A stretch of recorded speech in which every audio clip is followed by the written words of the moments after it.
চৈতন্য মহাপ্রভুর যৌবন লীলা সম্পর্কে আমরা শ্রবণ করেছি। কত নম্বর শ্লোক মুকুন্দ? মহারাজ 124। 124।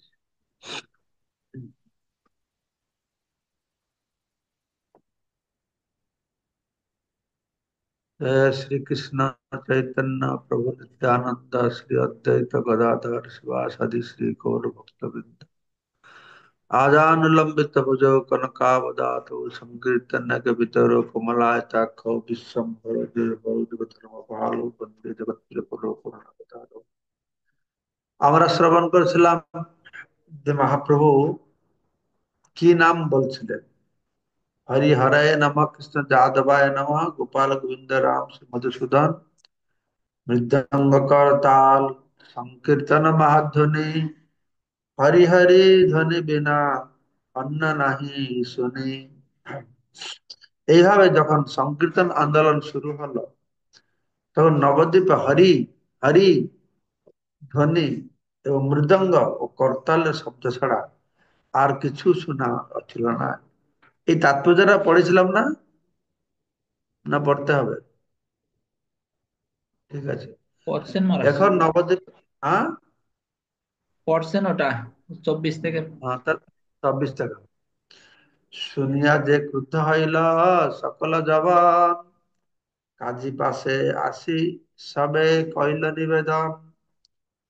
তো হরে কৃষ্ণ মহামন্ত্র কীর্তনের সে প্রচন্ড শব্দ শুনে স্থানীয় মুসলমানরা অত্যন্ত ক্রুদ্ধ হয়ে কাজীর কাছে গিয়ে নালিশ করল।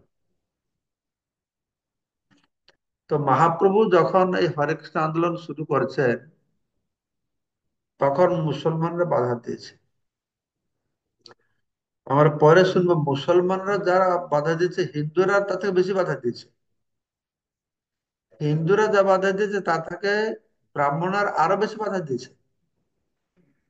মহাপ্রভুকে সন্ন্যাস কেন নিতে হবে, এই নবদ্বীপের লোকেরা তার খুব প্রতিবাদ করেছিলেন। তখন মহাপ্রভু চিন্তা করছেন, আরে আমি আসলাম এদেরকে উদ্ধার করতে, এরা যে আমার নিন্দামন্দ করে তো নরকে যাবে, তাহলে কি করা যাবে? তাহলে আমি সন্ন্যাস নেই। আমাকে তারা চিনতে পারছে না, কিন্তু সন্ন্যাস বুদ্ধিতে অন্তত আমাকে প্রণাম করবে, সম্মান করবে, তাদের কল্যাণ হবে। তার মানে কি? তার মানে তখন হিন্দুরা বিরোধ করছিল, ব্রাহ্মণরা বিরোধ করছিল। কিন্তু প্রভুপাদ তাৎপর্য বলছেন যে ফৌজদার বা জেলা শাসককে বলা হয় কাজী। পূর্বে জমিদার, রাজা, মন্ডলারে ভূমি করা, এটা তো বলে পাঠ করেছিলাম। চাঁদ কাজীর বংশধর এখনো মায়াপুর অঞ্চলে বর্তমান, এটা পাঠ করেছি 125 হবে। ক্রোধে সন্ধ্যা কালে কাজী এক ঘরে আইল, মৃদঙ্গ ভাঙ্গিয়া লোকে কহিতে লাগিল। তখন চাঁদ কাজীর কাছে যখন এরা গিয়ে আহ, তাকে কমপ্লেন করেছে, নালিশ করেছে, তো কাজী একবার খুব প্রধানিত হয় সন্ধ্যাবেলায় একটি বাড়িতে এলেন। জানি না, আমরা তো শুনেছি শ্রীবাস ঠাকুর বাড়িতে এসেছিলেন, আর দেখতে পেলেন যে সেখানে কীর্তন হচ্ছে। কীর্তন হচ্ছে, মানুষদের হাত থেকে একটি মৃদঙ্গ ছিনিয়ে নিয়ে যে মাটিতে আছাড় বেড়ে ভেঙ্গে তিনি বললেন, এ তো কাল কেহ নাহি কইল হিন্দু আনি, এবে যে উদ্যম চালাও কার বল জানি, কার বল জানি। এতদিন তোমরা হিন্দু আনি করনি, এখন প্রচন্ড উদ্যমে তোমরা তা শুরু করেছ। তা আমি কি জানতে পারি কার বলে তোমরা এটি করছো? হিন্দু আনি মানে হিন্দু ধর্মের নিয়ম হচ্ছে নাম সংকীর্তন করা, ভগবান করা, কিন্তু মুসলমান রাজা বলছে তাদের প্রভাবে হিন্দুরা তো একদম কোণঠাসা ছিল। হ্যাঁ, আজকে থেকে 500 বছর সময় পূর্বে মহাপুর সময়ে মুসলমান রাজত্ব করলো, 600 বছর মুসলমান রাজত্ব করলো। তখন সব হিন্দুরা একদম কাবু হয়েছিল। তারপর ব্রিটিশ আসলো বলে তো এই হিন্দু এপর্যন্ত আমার কিছু আছে, কিন্তু ব্রিটিশ যদি না আসতো, ব্রিটিশ এসে অনেক শোষণ করেছে ভারতকে, সেটা ঠিক। কিন্তু ব্রিটিশ যদি না আসতো, আজকে আর হিন্দু থাকতো না। ঠিক বলছি প্রসন্ন? ব্রিটিশ যদি না আসতো, হ্যাঁ, সব শেষ করে দিত। ব্রিটিশ আসলো, এসে এই ডেমোক্রেটিক করলো বলে একটু বেঁচে আছি। বেঁচে আছি আর সেও বড় বড় অবস্থা। বেঁচে আছি, এই আজকে বেঁচে আছি, কালকে মরবো। আমাদের সব হিন্দুদের অবস্থা টাইট হবে, মুসলমান সংখ্যা তো এমনি বেড়ে যাচ্ছে। যখন আজকে যে 600 বছর পরে যখন যখন ওই মুসলমানরা আসলো, কয়টা মুসলমান ছিল? কয়টা মুসলমান এসেছে? তারা সারা ভারতকে শাসন করে। আর এখন তখন এখন তো 20 কোটি মুসলমান আছে। তখন হয়তো 20,000 মুসলমান ছিল। তারা যে সারা ভারতে শাসন করলো, আর 20 কোটি মুসলমান আছে, তারাও একদিকে শাসনই করছে ভারতকে। বিভিন্ন প্রদেশ আমরা দেখছি না, যে সরকার চলছে কার ইচ্ছায়? মুসলমানদের ইচ্ছায়। মুসলমান তো বলছে, আমি শুনলাম কর্ণাটকে মুসলমানরা বলল, কংগ্রেস জিতে গেল, মুসলমান বললো আমাদেরকে এই পোস্ট দিতে হবে, তোমরা সরকার এসেছে আমাদের জন্য। কংগ্রেসকে বলল, তো আমাদেরকে এই মন্ত্রিপদ দিতেই হবে। বেঙ্গলে আমি শুনলাম নাকি 8টা মন্ত্রিপদ, মেন মেন মন্ত্রিপদ মুসলমানদের হাতে। কেন?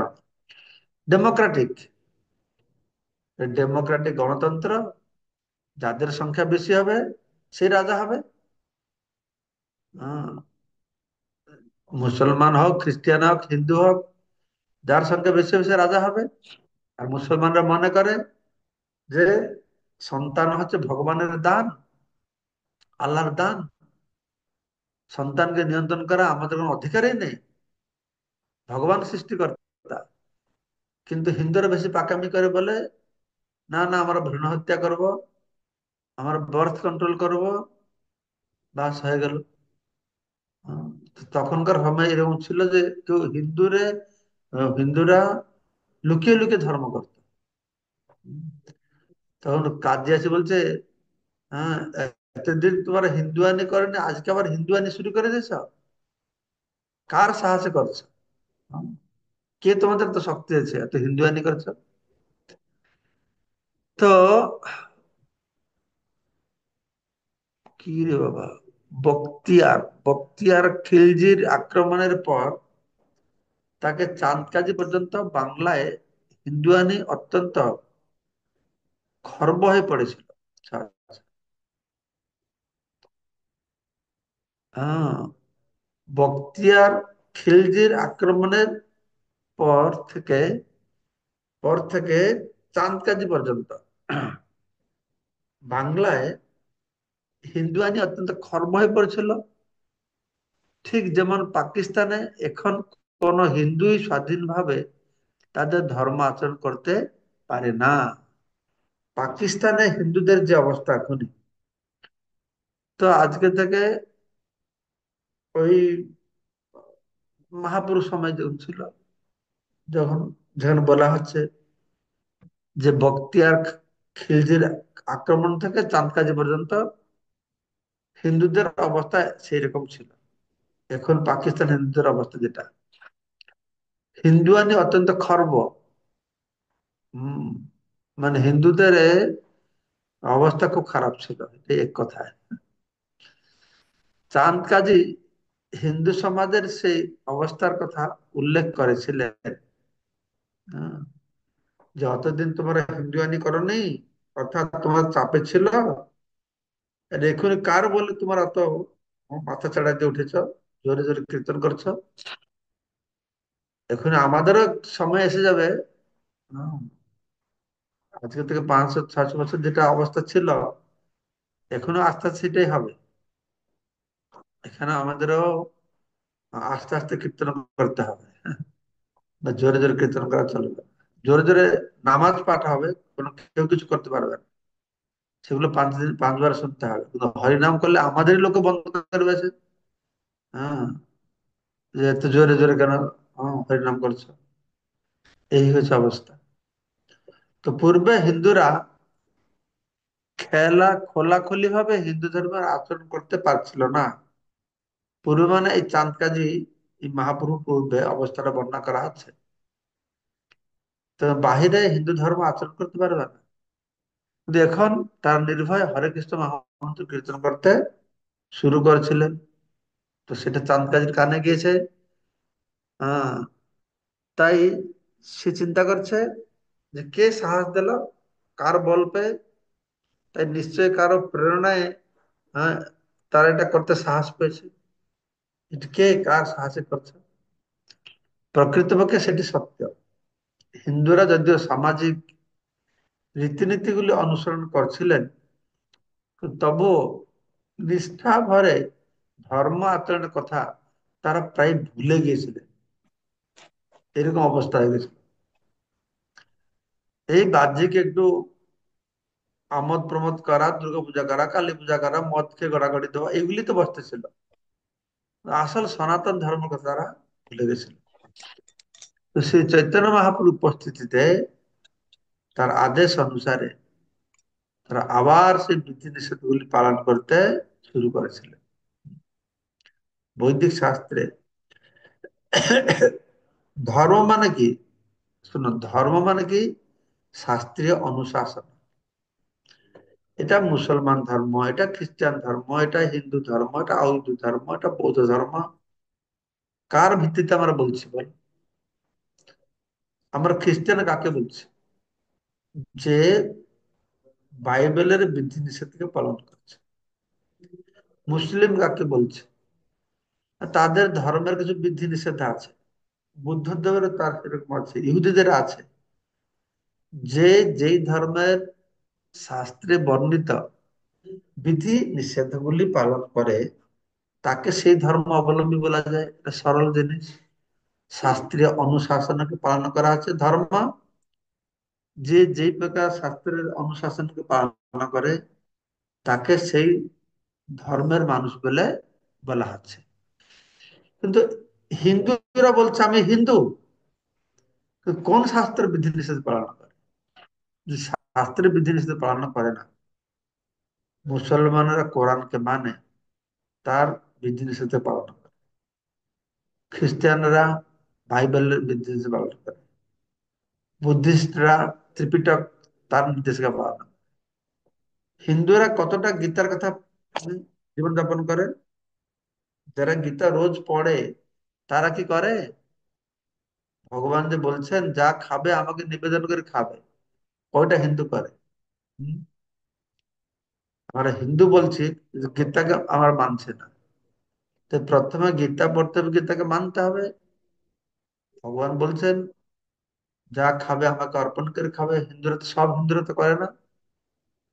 আর আমাকে কি খাওয়াতে হবে? পত্রং পুষ্পং ফলং তম জমি ভক্তা পৃচ্ছতি, ভক্তি সহকারে পত্র পুষ্প ফল জল। আর হিন্দুরা তো সব মাছ না খেলে হবে না, মাংস না খেলে হবে না।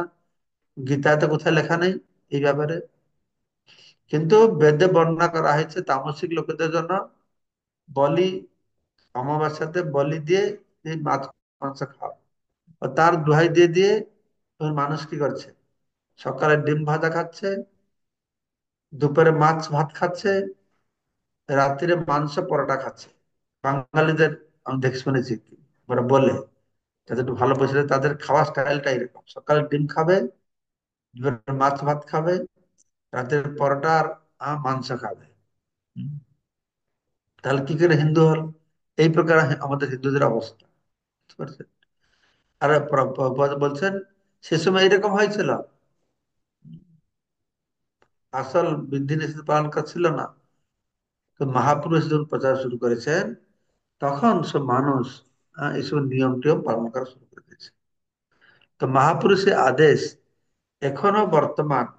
তো পৃথিবীর যে কোনো স্থানে যে কেউ তা অনুশীলন করতে পারে। মহাপুরুষ আদেশটা যে কেউ পালন করতে পারে। সেই আদেশটি হচ্ছে কি? বৈদিক বিধিনিষেধ পালন করে, প্রতিদিন 16 মালা হরে কৃষ্ণ মহামন্ত্র নাম জপ করে, সারা পৃথিবী জুড়ে কৃষ্ণ ভবামৃত প্রচার করে, শ্রী চৈতন্য মহাপুর নির্দেশ অনুসারে গুরু হওয়া একটা সেন্টেন্সে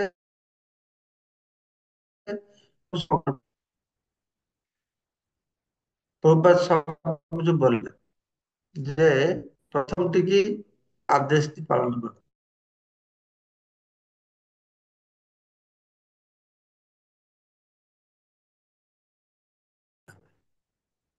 নিষেধটা কি? মাছ মাংস খাবে না, জুয়া খেলবে না, নেশা করবে না, অবৈধ নারী করবে না, এটা নিষেধ, মানা করা হয়েছে। বিধিটা কি? বিধি হচ্ছে ভোর 4টায় উঠবে, মঙ্গল আরতি করবে, প্রসাদ পাবে, একাদশী করবে, এটা বিধি। নিষেধ আছে, হ্যাঁ, যে 4টা মাংসাহার নিষেধ, এটা করো। আদেশ পালন করো, আদেশটা কি? বিধি নিষেধ পালন করো, বিধিটা কি, নিষেধটা কি, এটা করে তারপর কি করতে হবে? না, 16 মালা জপ করো, প্রতিদিন 16 মালা জপ করবে।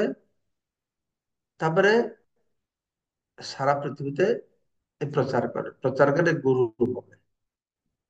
আমার আজ্ঞায় গুরু হয়ে তার এই দেশ, যারে দেখো তারে বললো কৃষ্ণ উপদেশ।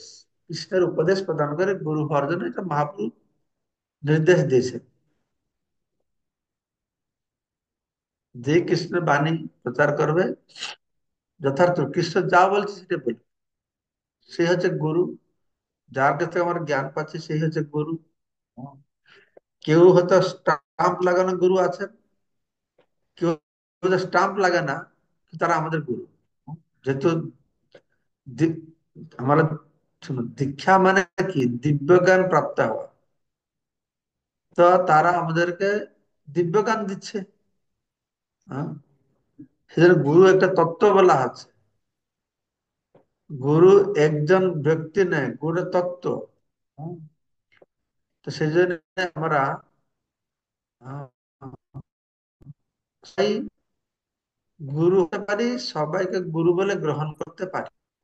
যার কাছে আমরা কৃষ্ণ শিক্ষা পাবো তাকে গুরু বলে সম্মান করতে হবে। হ্যাঁ, তো এই চৈতন্য মহাপ্রভুর নির্দেশ, যারে দেখো তারে বল কৃষ্ণ উপদেশ। যে আমরা কৃষ্ণের উপদেশ হুবহু তাকে বলি এবং কৃষ্ণের উপদেশকে জীবনে পালন করি। হ্যাঁ, তাহলে হবে।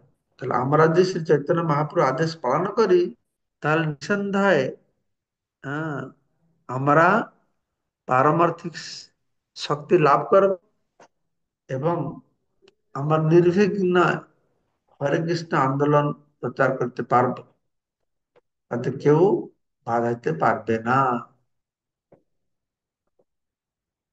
এই জন্য প্রভুপাদকে আজকে সারা বিশ্বতে প্রশংসা করছে, খ্রিস্টানরা প্রশংসা করছে। আমি একটা আর্টিকেল দেখলাম, বাহির কর্মী একটা আর্টিকেল, ম্যাগাজিনে না নিউজ পেপারে। ওখানে ওরা লিখছে, খ্রিস্টানরা লিখছে যে ভক্তি বেদান্ত স্বামী প্রভুপাদ জেসাস খ্রাইস্ট যা করেছেন, মোহাম্মদ যা করেছেন, তার থেকে আরো শ্রেষ্ঠ কাজ করেছেন ভক্তি বেদান্ত স্বামী প্রভুপাদ। কি করে? তারা বলছে জেসাস খ্রাইস্ট তো তার এরিয়াতে তার লোকেদের মধ্যে প্রচার করেছিল, তার লোকেদের।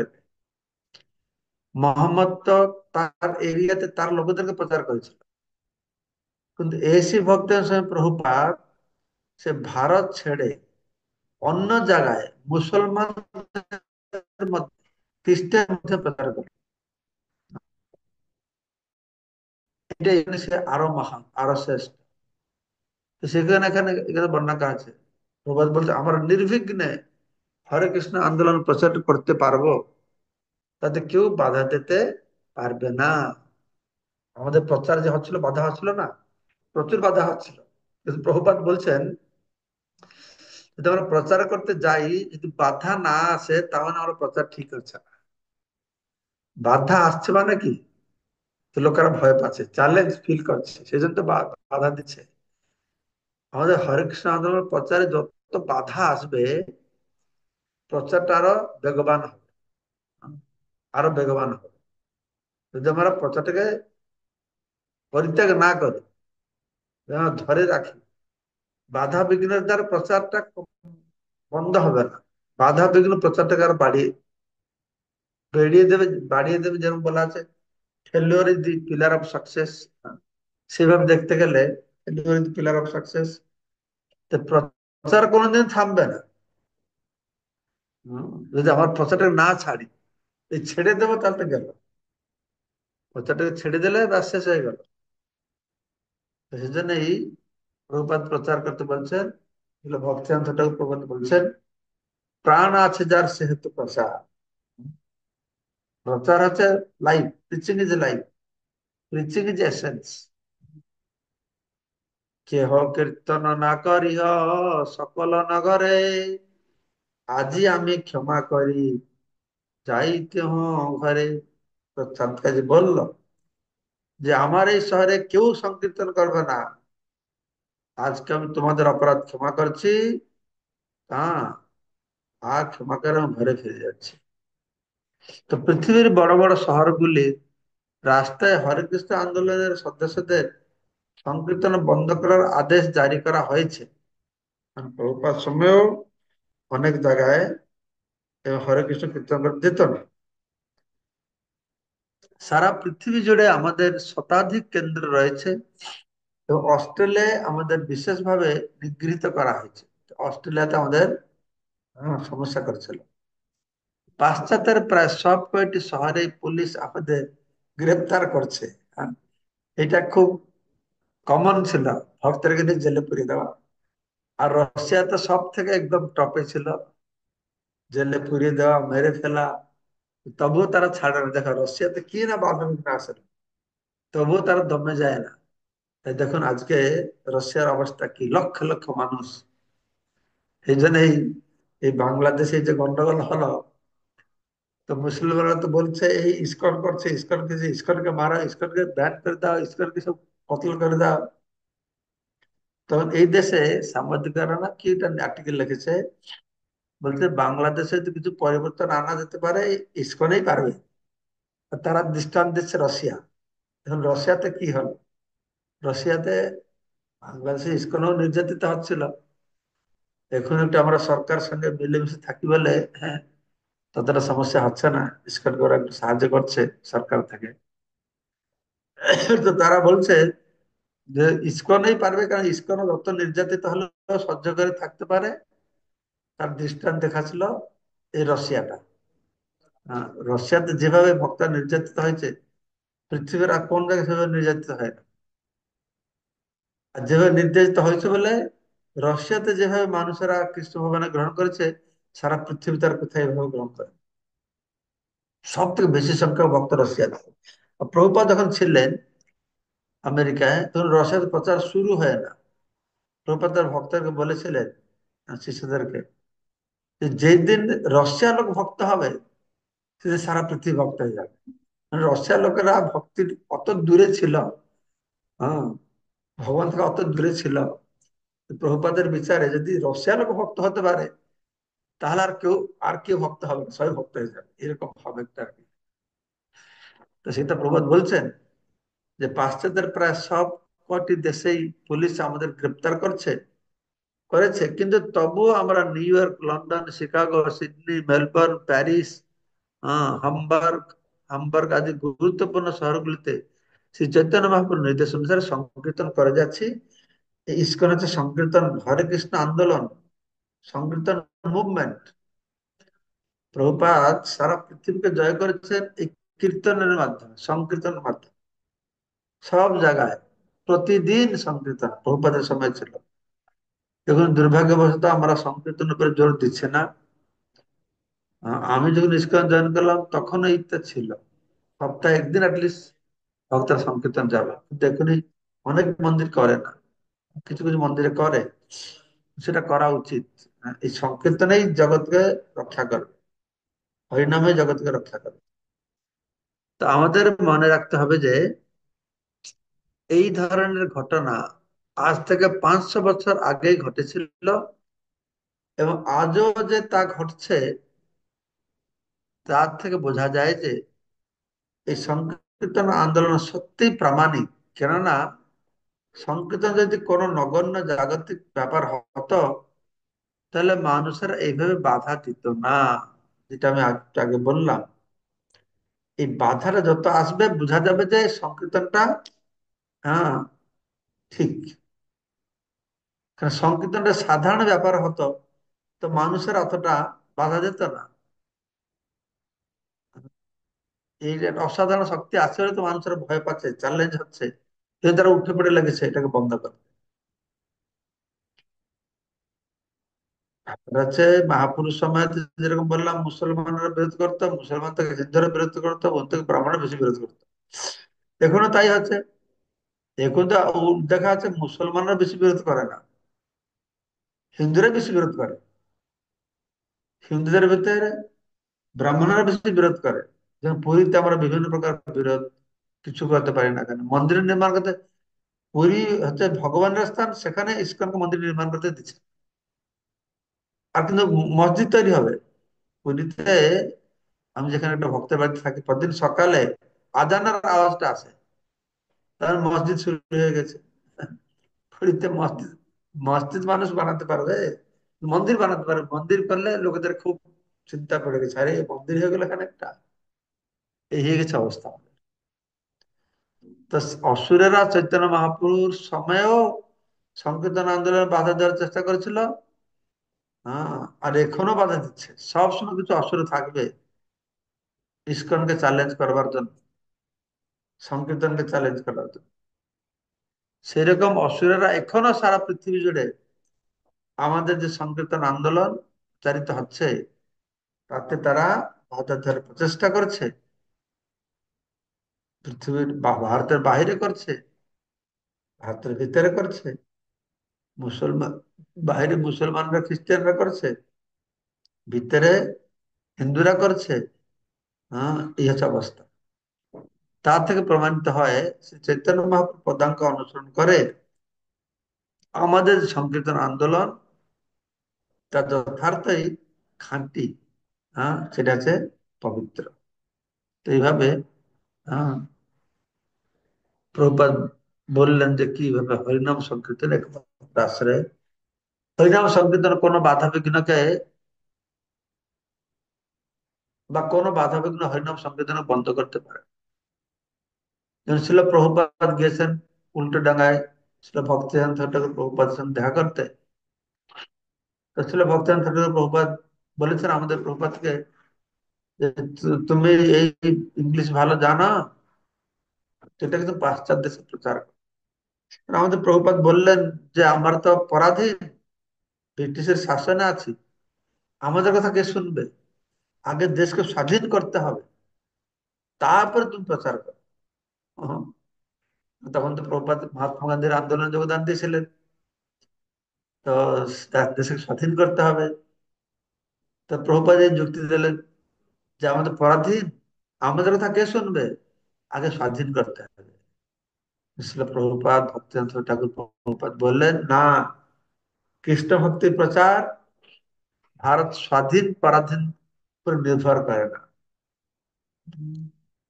যে কোনো সময় আমরা প্রচার করতে পারি। এটা ছিল ভক্তি ঠাকুরের উপর। তাই কৃষ্ণ ভক্তি আমরা অনুকূল অবস্থায় হোক প্রতিকূল অবস্থায় হোক, সব সময় আমরা কৃষ্ণ ভক্তি প্রচার করতে পারি, ভগবানের বাণী প্রচার করতে পারি।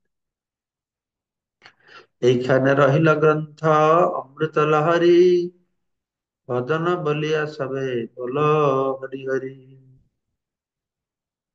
আচ্ছা, কার কোন প্রশ্ন আছে প্রভুগণ? হরে কৃষ্ণ মহারাজ, দণ্ডবত প্রণাম মহারাজ। মহারাজ, বুদ্ধিস্টদের ধর্মগ্রন্থের কি নাম বলেন মহারাজ? ত্রিপিটক নাকি বলেন মহারাজ? ত্রিপিটক, ত্রিপিটক। আচ্ছা, আর সনাতনীদের মহারাজ গীতা ভাগবতম, চৈতন্য চরিতামৃত সবগুলো একসঙ্গে না মহারাজ? কিরকম মহারাজ? সবগুলি আছে। ব্যাপার আছে, আমাদের তো সনাতন ধর্ম তো আমাদের গ্রন্থ হচ্ছে বেদ। বেদ হচ্ছে আমাদের মূল গ্রন্থ, মূল গ্রন্থ। কিন্তু কলিযুগে যেহেতু আমার বেদের তত্ত্বটা বুঝতে পারে না, সেজন্য ভগবান কৃপা করে গীতা ভাগবত দিয়েছেন। সেটা গীতাটা পড়লে কৃষ্ণ যে ভগবান সেটা বুঝতে পারবে, তারপরে ভাগবতটা পড়বে, তবে চৈতন্য চরিতামৃত পড়বে। ঠিক আছে। হ্যাঁ মহারাজ। বিদ্যুৎ প্রভু বলুন। মহারাজ, মহারাজ, ওটা হচ্ছে যারে দেখো তারে কহ কৃষ্ণ উপদেশ। আবার আহ, যে বল কৃষ্ণ, কৃষ্ণ কর কৃষ্ণ শিক্ষা, এই কৃষ্ণ বলতে কি বোঝাচ্ছে exactly? কৃষ্ণ বলতে কি বোঝাচ্ছে? যে তার কৃষ্ণ মানে কি? শিক্ষা মানে কৃষ্ণ শিক্ষা বলতে কৃষ্ণ যে শিক্ষা দিয়েছেন, গীতার যে শিক্ষা বলেছেন সেটা আর কি। হুম? গীতায় যে ভগবান কৃষ্ণ শিক্ষা দিয়েছেন সেই শিক্ষাটাই গ্রহণ করো। যারে দেখো তারে বলো কৃষ্ণ উপদেশ। তো কেউ আমাকে একবার প্রশ্ন করলো যে মহারাজ কৃষ্ণ তো বলেছেন যে যাকে তাকে আমার এই গীতা বলবে না। হ্যাঁ, যাকে তাকে গীতা বলতে নেই।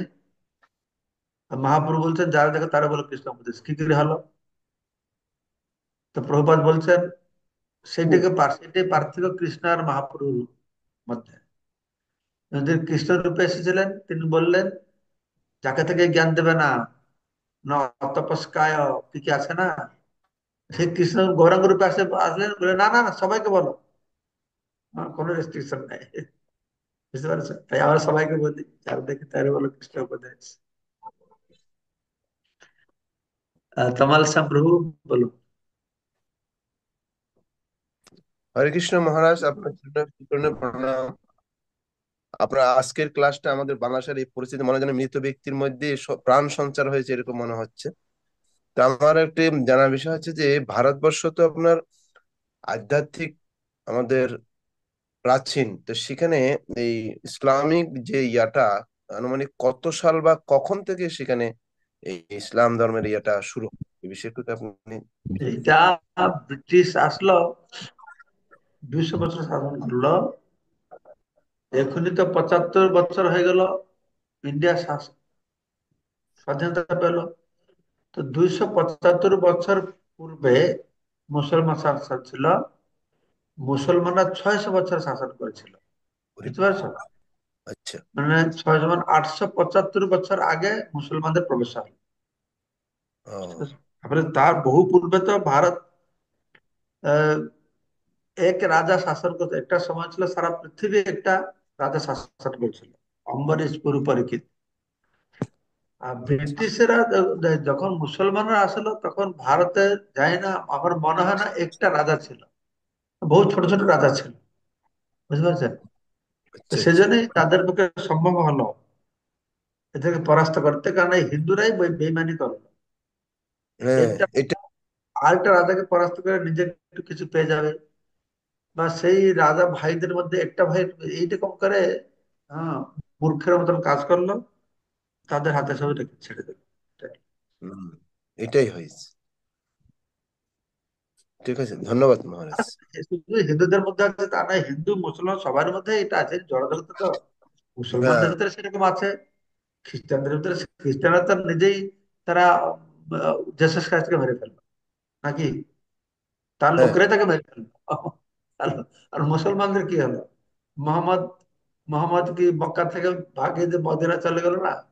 তার নিজের হ্যাঁ লোকেরই। এই সব সময় এই ধর্ম যাজকের এই সমস্যা। মহাপুরুষ যেরকম নিজের হিন্দুরাই ব্রাহ্মণের বিরোধ করেছিল, জেসাস খ্রিস্টকে সেরকম বিরোধ করেছিল, মোহাম্মদকে সেরকম বিরোধ করেছিল। এটা হলো কথা। কিন্তু যারা স্ট্রং হেড থাকে, বিরোধী শুনে না না আমি প্রচার করবোই, তারা টিকে থাকে। যারা স্ট্রং না থাকে তারা উঠে যায়। এটাই। তা আমাদের প্রভুপাদের মতন স্ট্রং হয়ে থাকতে হবে, মহাপ্রভুর মতন strong হয়ে থাকতে হবে। আমাদের এটা বুঝতে হবে যে কৃষ্ণ ভবামৃত মহাপ্রভু অলরেডি প্রচার করে রেখেছেন, কৃষ্ণ প্রচার করে রেখেছেন। যেরকম কুরুক্ষেত্র রণাঙ্গনে তিনি সবাইকে মেরে রেখেছিলেন, অর্জুনকে বললেন নিমিত্ত মাত্র সব এসেছে ভব। কৃষ্ণ ভবামৃত প্রচার হয়ে আছে অলরেডি। শুধু আমাদের নিমিত্ত মাত্র হয় মানুষের কাছে পৌঁছাতে হবে, ভালো হয়তো। সুভাষিনী মাতাজি কি বলছে?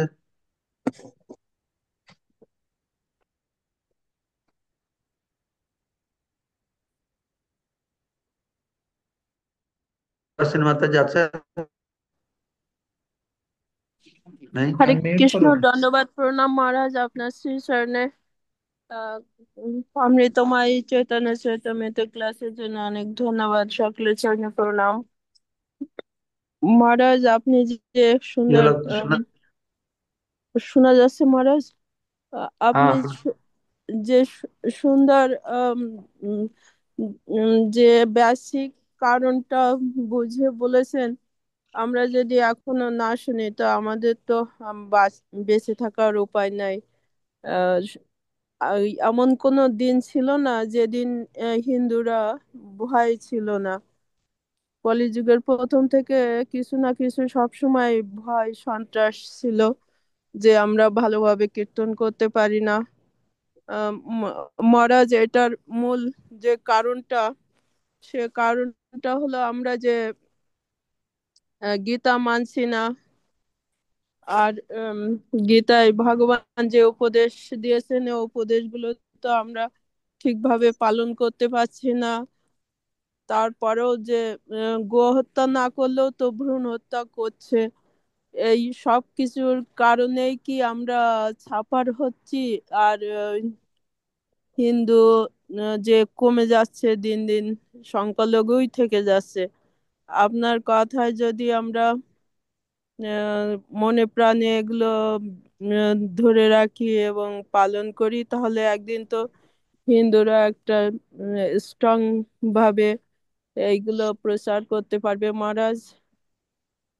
আর বাংলা প্রবাদে বলে যে টাকা, আম, মানুষ আপন টাকা পার, যত পারিস মানুষ ধর। তার অর্থ কি হলো? যে আমাদের জন্ম নিয়ন্ত্রণ না করে আমাদের হলো বেশি বেশি উম কৃষ্ণ ভক্ত তৈরি করতে হবে মহারাজ। আপনি বলছেন হিন্দুরা গোহত্যা না করলেও ভ্রূণ হত্যা করে, এটা ভুল স্টেটমেন্ট। হিন্দুরাই গোহত্যা করে, হিন্দুরাই গোহত্যা করে। কিভাবে? না, গাভী রাখবে দুধ খাওয়ার পর্যন্ত, তারপর তো হাটে গিয়ে হিন্দুরাই যে আমাদের বেঙ্গলে আমি দেখলাম প্রচুর গরু বেচা কেনার হাট আছে, উড়িষ্যাতে হাট আছে, হিন্দুরাই সেখানে গিয়ে বেচে দিয়ে আসে। তাহলে হিন্দু গোহত্যা করলো না? হ্যাঁ হ্যাঁ, মহারাজ, পরোক্ষভাবেই তো হিন্দুরাই করছে।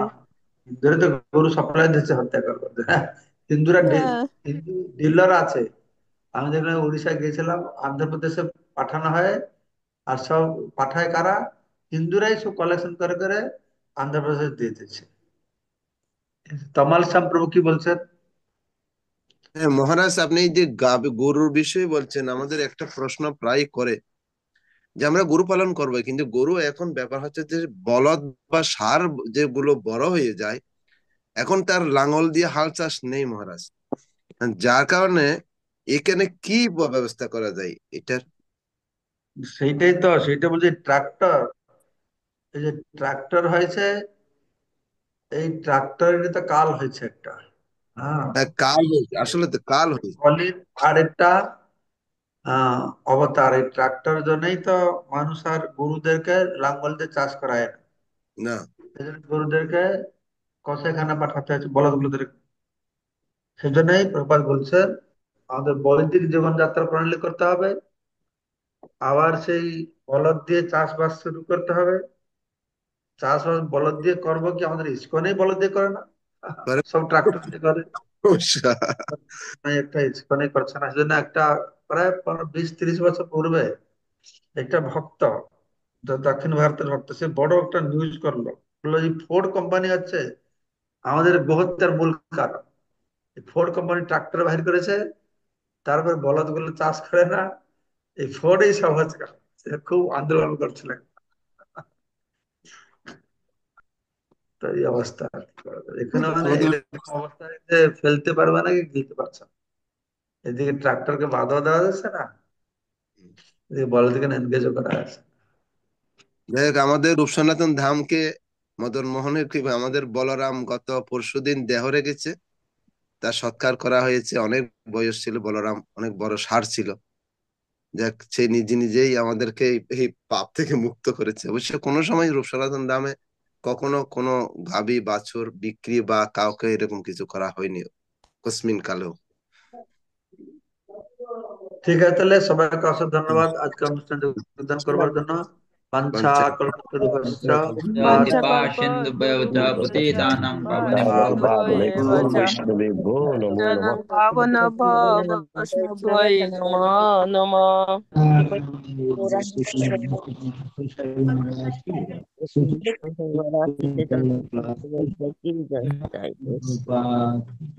রাধা মাধব